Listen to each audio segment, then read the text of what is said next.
Torre, hanay na ni Pacquiao.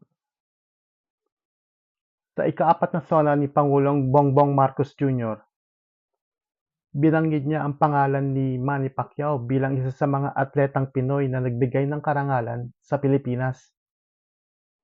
Sabi ni Pangulong Marcos, dahil sa mga ito, ang ating mga kabataan ay maagang namumulat sa sports, humuhusay at tumataas ang kumpiyansa. Sumusunod sila sa yapak ng ating mga kampiyon sa world-class athlete kagaya ni Senator Manny Pacquiao, ni Hidilyn Diaz at Kaloy Yulo, Ira Villegas, Nesty Petesio, EJ Obiena, Alex Ayala at ang mga Paralympians natin.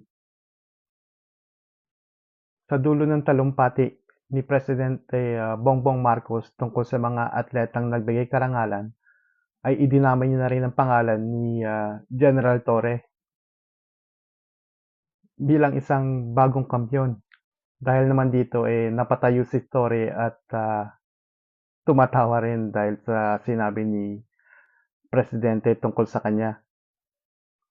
Pinagsabihan naman ni Presidente Marcos ang mga opisyal at kawani ng gobyerno na mahiya naman daw sa kanilang sarili sa ginawa nilang pagnanakaw ng pondo para sa flood control projects.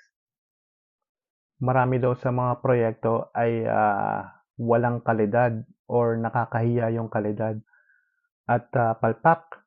Yung iba naman daw parang guni-guni lang at wala silang nakitang nangyari sa perang ginastos para sa mga proyekto na to.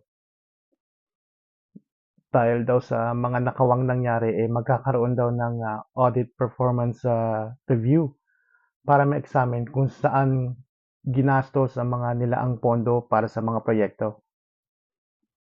Uumpisahan na rin daw ang investigasyon para malaman kung sino daw yung mga kawatang nangulimbat ng mga pondo para sa flood control projects. Yun lang, okay, bye.